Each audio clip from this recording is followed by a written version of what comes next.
Hey, welcome back, guys. So in today's video, I want to talk about DSPs,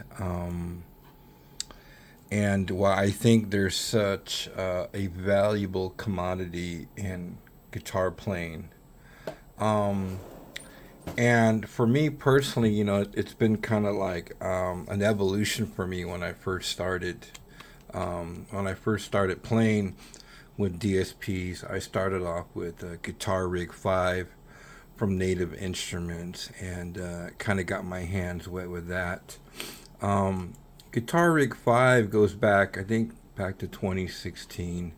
Um, it's a very old um, DSP, but with every part of what each company does, like Native Instruments, um, Polychrome, and and other companies, they incorporate certain technologies, and so things are uniquely different. They're not always the same. So when I started doing digital DSPs, I wasn't really prepared in the right way. I kind of Mickey Moused it, so my overall um, interaction with it was sort of limited. I was using sort of like a pocket size, like a the size of a cigarette box interface from Guitar Rig. It was this little, I don't know, but anyway, so it had a big latency thing. It just wasn't all that. So this kind of came and went through the years. It mostly sat on the shelf in my library of programs for many, many years. And then my friend Gene out in Oklahoma, he was encouraging me to get into other stuff. And so, he's big. He's a big thing on the whole Reaper program, and I wasn't really into that part of understanding how to how to work with such a thing. I think I can continue to use this as he said, but this is an unactivated or unlicensed version. But anyway, he was trying to get me to understand more about how to record or how to use, Reaper. Um, and again, I wasn't all that familiar with how it works, and so this whole thing was sort of like another thing I had to get used to. Um, so this is basically just a software that, if you hook everything up right, you can incorporate all of your DSP sounds right on here. You can do all of your recording and all of your sounds.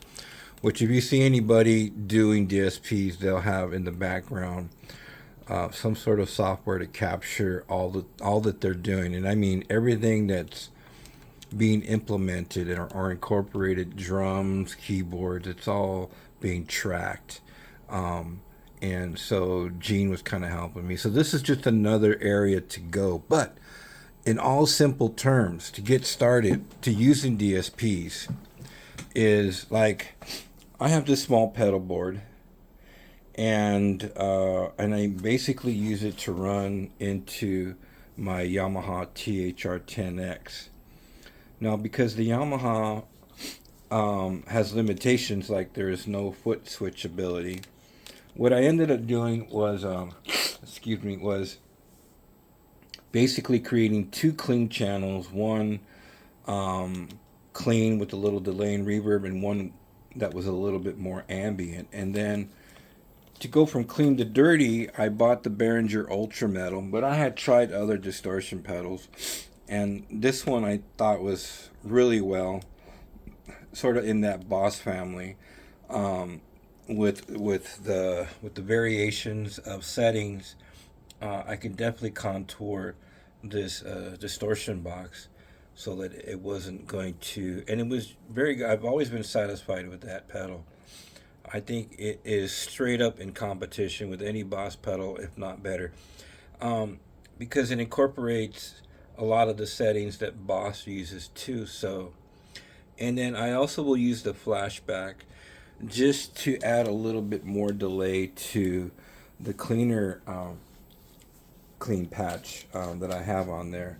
So, and then Gene sent me a Line 6 interface, which was an older one, and I got to using that for a while. But then one day, one day, I saw this guy jamming on a DSP, and I was like, "Whoa, wait a minute, what's going on here?" So this was like I hadn't known anything about McRocklin or the McRocklin suite or polychrome or what all of this digital sequencing was, but I remember when I saw some of the demos that he was doing, it just like struck me. Now he was backed by Kiesel, like this guy has this amazing Kiesel guitar.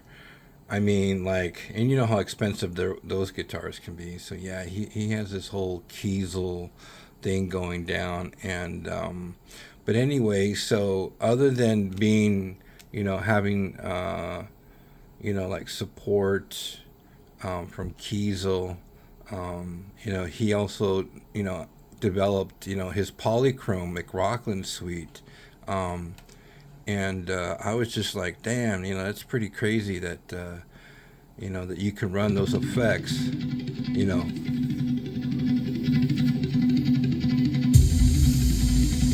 And this guy's a phenomenal player too, you know.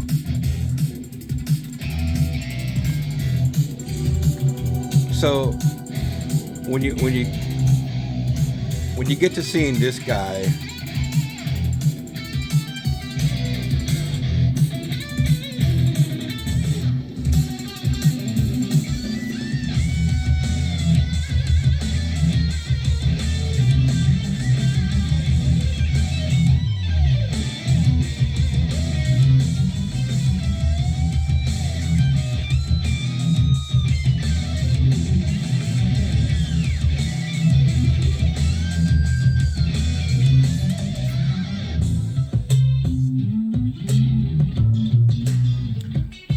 so yeah, so this guy's smart. He's from the UK. So he's got certain backings, and I'm sure he's got some great connections. And so, how Kiesel became a part of his whole situation, it's hard to know. How he got backed by Kiesel for a long time, and I think he's since then separated from them. Um, but anyway, long story short is he developed with a group of teams and engineers and programmers several digital DSPs, which I thought were really, really interface user friendly interface. Because I'm not a big techie guy, so this guy was just very. The programs that he put forth were just very intuitive and very simple to use. Um, and then you have like other ones that are follow in the same category, like the neural DSPs, and you got Rebea. He's got his thing that he does, and he gets um, with these kind of sounds.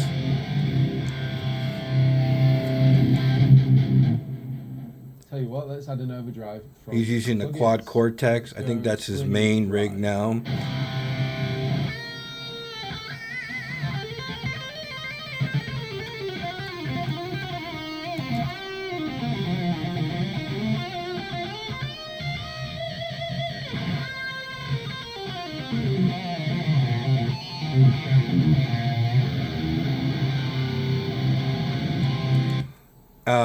This guy, he is freaking smart too, Rebea. This guy has gotten really into this whole programming and DSPs with quad cortex and neural DSPs. So this guy's phenomenal too. And since I like his style of playing and sounds, you know, But with neural DSPs, you have to use another program, which I'm not a big fan of, and it is the iLock program.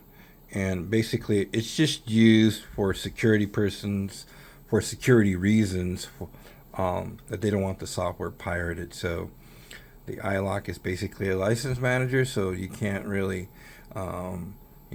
pirate the software. And this is, just one of those things you have to have if you're going to run the neural DSPs. But again, the programming, the engineers, and the guys that create this software, they're really badass.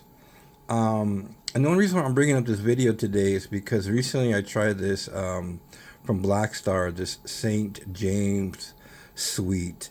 Now, they came out of nowhere, out of the left field, and tried to produce some software that, I think my personal opinion is it's lacking a lot, and there are just better manufacturers of DSP. I think Blackstar still has a very long way to go with implementing certain tones and clarity, and they just don't. And to me, they're not in the same field as Neural DSP or even the McRocklin suite, the Polychrome guys. And so there are a few others, but for me personally, I try to keep it simple. Now, the good thing about like the McRocklin suite is you don't need this program to run their suites. For like neural DSPs, they have these plugins, and they can be somewhat expensive. They're about $100 and some dollars, depending on what artist you may be wanting to kind of follow. So there's Percucci, is 150, so it's about 160 US dollars. Here's Rebea's DSP suite, that was 140. So it's probably around 150 US. And yeah, there are trials. They have limitations, and eventually they'll go up. But so they have a big library. They have some that are just of different taste, and they're all suited to replicate certain amps and stuff like that. So really, really nice. And one thing that's really vital about these DSPs is you can run your effects that you have, as long as it's not overkill. You don't want to run a pedal distortion into a DSP distortion. You'll create a little conflict there. But your other effects, like your tuner, even not you don't even really need that, but your crybaby or a delay or another effect, that all comes into play with having a decent interface here. And since I had an older one, my latency was not that great. But ever since I came to Focusrite, I discovered how much better it was. So everybody's got a computer, whether it be a laptop or desktop. That's all you need to implement the software. Once you get the software, then all you really need is a pair of used or new monitors. You can buy them at Guitar Center. You can find them on Marketplace, used, $100. This Focus right here is $100 or less, and they come in different variables. To take your DSPs to the ultimate level, you have to get one that has MIDI support. And the reason why you'd want MIDI support is that you can get a controller on the ground to control a lot of these settings.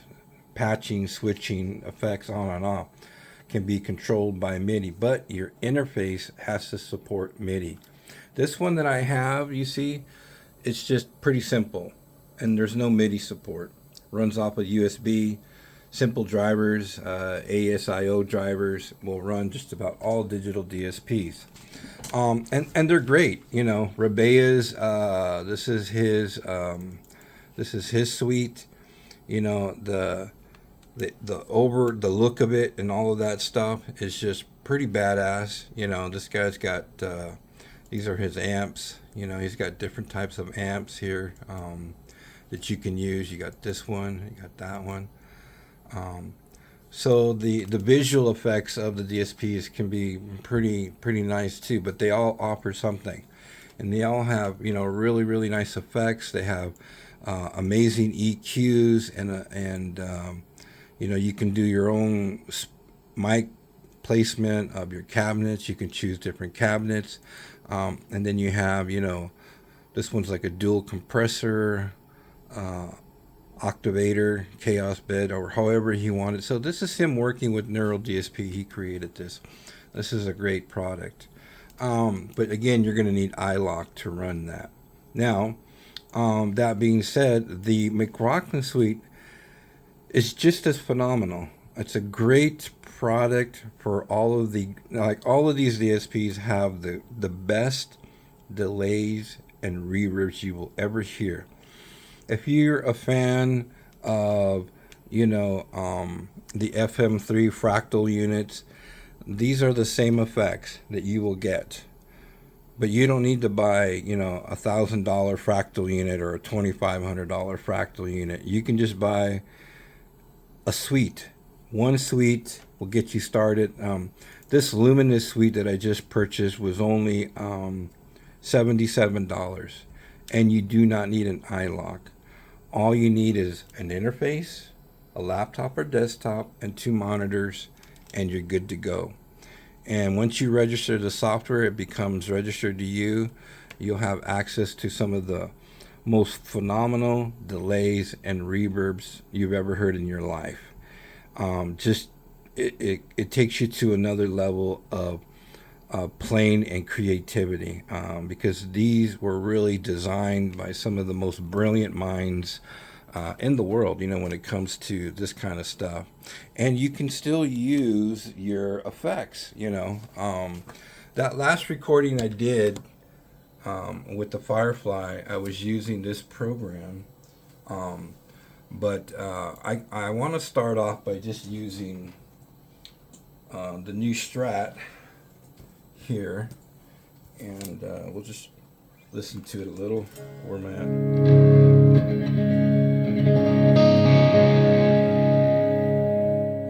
Get it set up.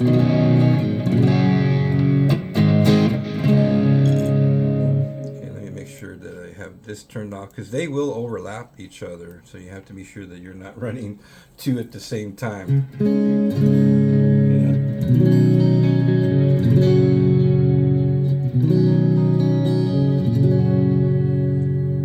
I run this patch modified so that I can use my distortion, my Behringer distortion, in conjunction with this. So if I'm like in position 2,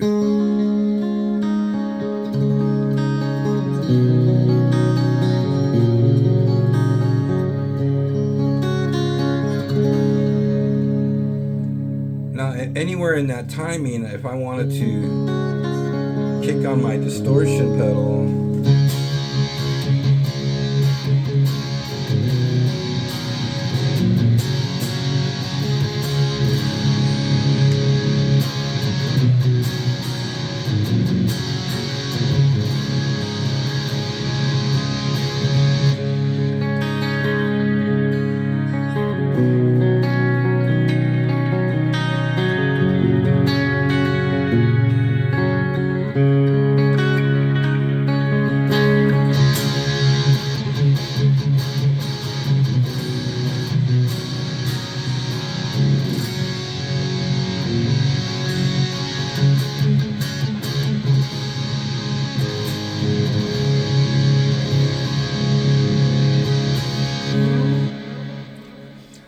and this, as ambient as it is, this is just the beginning of an ambient tone.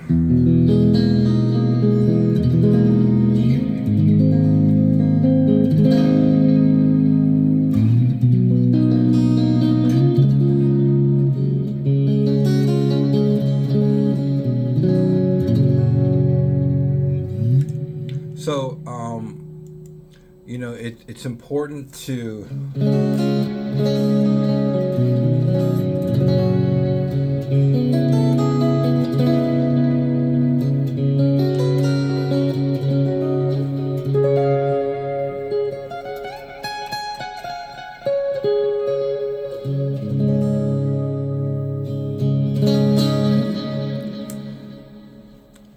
So it's really simple. I mean, these 3D knobs and stuff like that, it's not hard to understand the DSP, especially when you get to the reverb, you end up playing around and making adjustments. A lot of the stuff you get familiar with very, very fast. You know, the mix, high cut cuts out the high, low cut cuts the lows. With the delays on this particular model, you got stereo, pong, and grain. Grain is that one that has sort of like that trailing effect. Um, and better to understand grains is to go to like Afterglow, has a lot of built-in grains.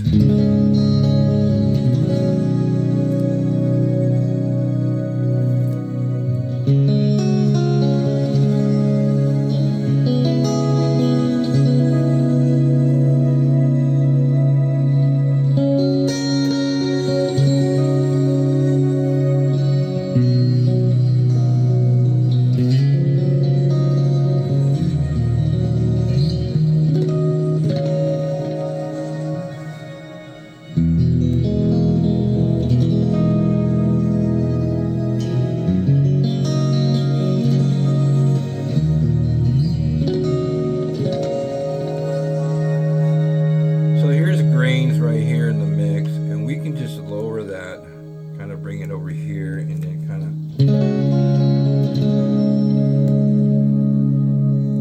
and it's not as,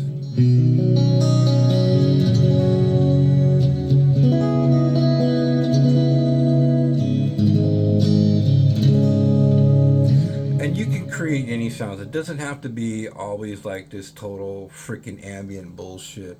Um, you can you can go like here's how crazy it gets. You got all of these patches to modify, so it's pretty endless. This is like riff and shred, low gain, you know, clean. I think I was working with all around. Which one was it? Maybe this one. There's an asterisk. No. Let me see that again. Hold on. User. No, factory. Clean. All around. This one. Let's see what this one was.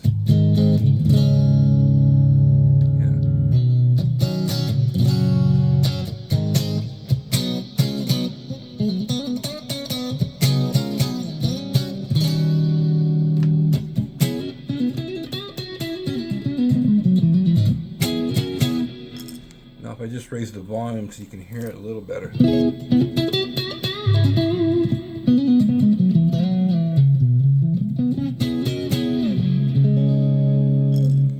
I can raise to cut those lows, so it's not overbearing. Or I can go to the acoustic setting.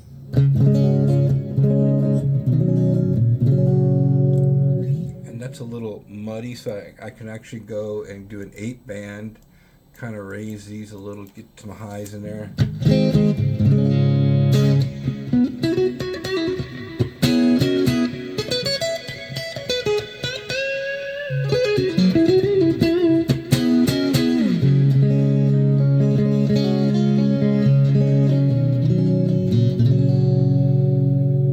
Go to position 2 on the new Strat.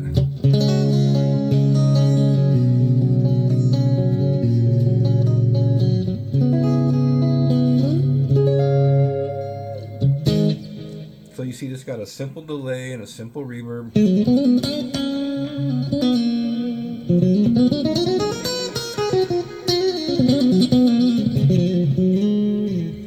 I can give you 1,000 examples of why this shit is so effing cool. If I go here to the reverb section, you have some of your normal reverbs. This is kind of like a spring. This is a little spacey, dreamy, but here's this little trippy one, Underwater. Now if you're into like worship, you want to do worship music, and you're running this software through a laptop, you can pretty much go through the board. And when I hit this, you can listen to this sound.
mean, really, really nice. And if you want to use, their built-in distortion, like if I want to save this, I could just save it all around and just put a little asterisk or a dash and just put my name on there, and it'll save it in my own little library of user. And you'll see somewhere in here there's all around. Okay. There's two of them because I guess I already saved an earlier version of the same thing I was using. And then one of my favorite lead patches is one that I spent a little time with, not too much. And that was this one.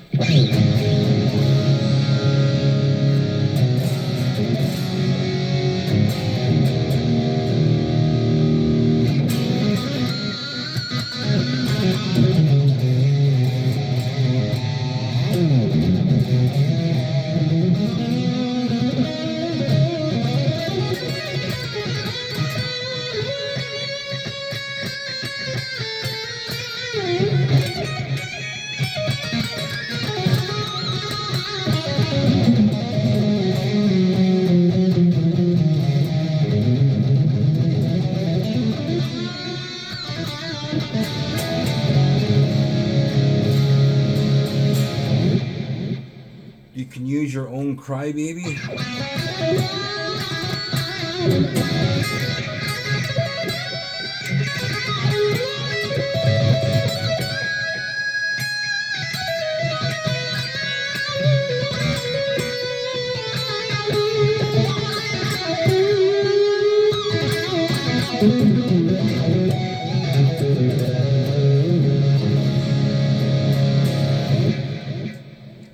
Another thing it's got is it's got a hyper tune where you can do drop tuning just with a, just like boom, you're already down half.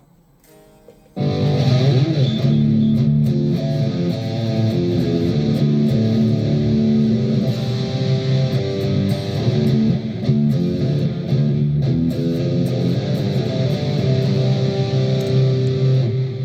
down two, go down to two.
There's just always that. So when it comes to these DSPs, guys, it's pretty endless about what you can do.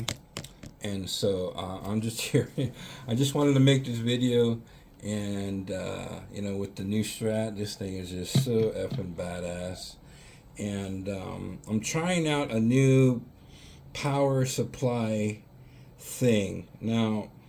Before, I just had a power strip, with a bunch of stuff plugged in it, basically all my stuff. And I realized maybe that's not what I should be doing, considering everything that I have, the monitors, the computer monitor, the speaker monitors, and all this shit running into that. So I decided to buy a Furman power conditioner. Because I don't know how old these are pretty old apartments, and there could be dirty electricity in here. And I think I'm hearing a lot quieter equipment. This was my hope. This was one of the better ones because it's got 1, 2, 3, 4, 5, 6, 7, 8, and one in the front. So it's got 9 plugins. And since, you want to run a lot of this stuff, and you have dirty electricity, yeah, it does play a part in, your pickups pick up on a lot of that dirty electricity. So I thought I would give this power conditioner a try, and I think I'm liking the results. I'm not hearing a lot of noise. Before I would hear a lot of noise, and I'm just not hearing it. This is with the volume on, and I'm not hearing anything like before. But maybe it all depends on the guitar. I don't really know, but I just thought I'd give that a try. But thanks for hanging out, guys. I just wanted you to know it doesn't take a lot to get to this using DSPs, but man, they really add so much, so much creativity, sounds. It's like the best delays and reverbs and distortions. It just goes on, and the creativity, and you'll find in the McRocklin suite, in those suites, they make their own library too, just like Neural DSP. They also have their own. Let me see. They have their own family as well, and look how much cheaper they are.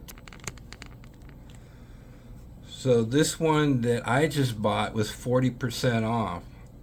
That's really cheap. To get some of the best sounds you'll ever hear in your life. The McRocklin suite is 50% off. Now this one is kind of like, well, once you've had one and you've had several, you want to try something else. So this is more like for the heavy metal player, I think, too. The nunchuck, and these are just like add-ons into that. But there's also another one that I'm surprised I don't see that in here, and that is the Kiesel Hyper Rig. This particular one, this is also by Polychrome in conjunction with Kiesel. Why, I don't know, but this is also a very interesting piece of software. I still think it needs some work.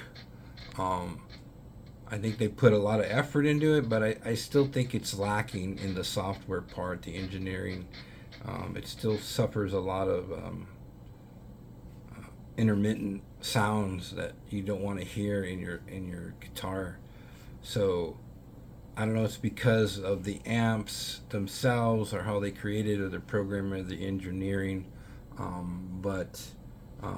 So usually each one has about three heads to work with, whether it be Rebaeus, whether it be like, well, the Soldano Neural DSP is just the head with effects.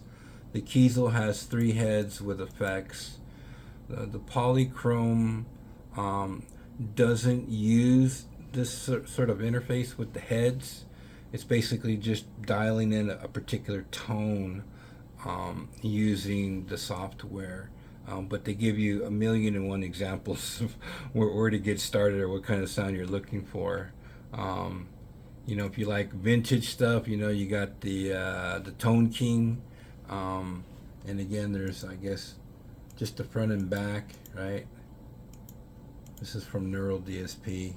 And then you have your effects, and these are just supposed to replicate the Imperial Mark II. So it's good to have this stuff. I'm just saying, if you're a guitar player and you listen to some of these other YouTubers who don't incorporate this, I think like Steve from Boston, he uses Overloud THU, but that's like fucking $300. You don't need that to get the same sort of environments. Really, the money, and I think the money is in the McRocklin suites. For the money, especially when they have a discount like this, 50% off, 40% off, and these are great little tools to have, just to hear them. So if I get rid of this real quick, and then we'll just plug in this one here, we'll turn on this one and see what this sounds like.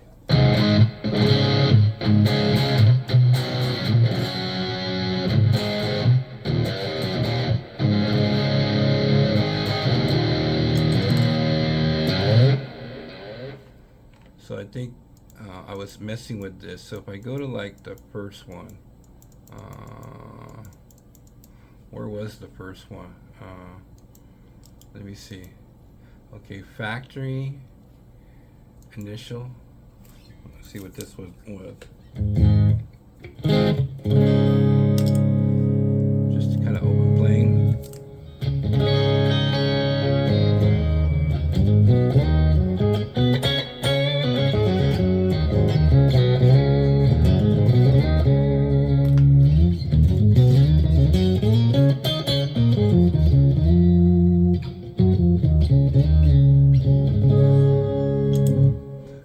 incorporating some different effects in this patch, by the way.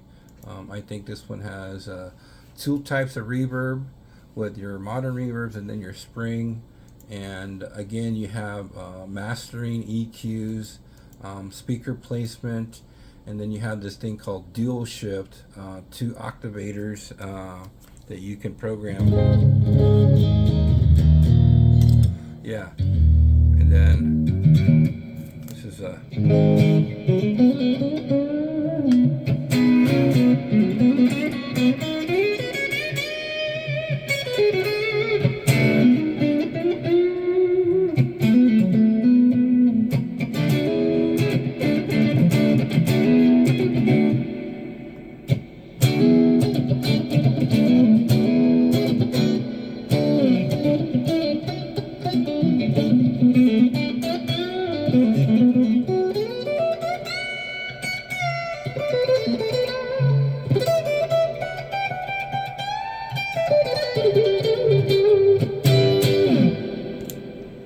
And you can hear that quality. It's like for days.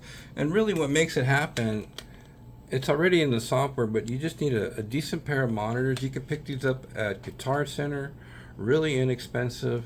But you know, the more money you spend, the richer and the deeper things are going to sound. Like if I had my own house, I mean, I would probably go with, you know, maybe a 12-inch monitor or a 10-inch monitor. Nothing crazy, but and they would just sound massive. Like it would just be mind-blowing how loud with this kind of software being pumped. It would just be freaky, like fucking studio, man, crazy studio sounds, crazy studio delays and reverbs, but at your fingertips and being played at a volume that, you know, you'd only dream of.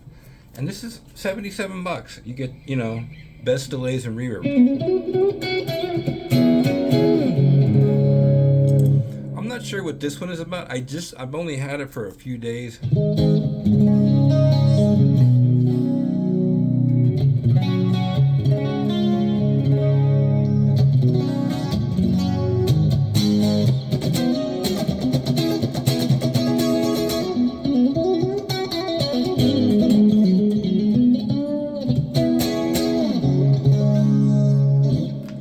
But you can see it's got all kinds of settings on the amp.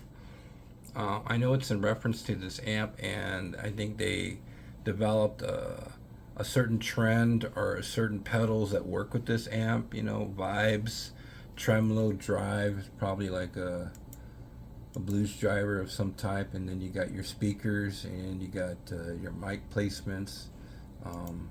So, you know, it all works together so well. But for really pennies on the dollar, you can't beat polychrome DSPs. And it just takes a laptop or a desktop and two monitors and a Focusrite, you know. Total investment shouldn't be, if you just have to buy the Focusrite and two speakers and the software, you know, you're probably at $350. But the sounds you're going to have are just unbelievable at your fingertips. So just wanted to drop that to you guys and hope you have a blessed week. All right.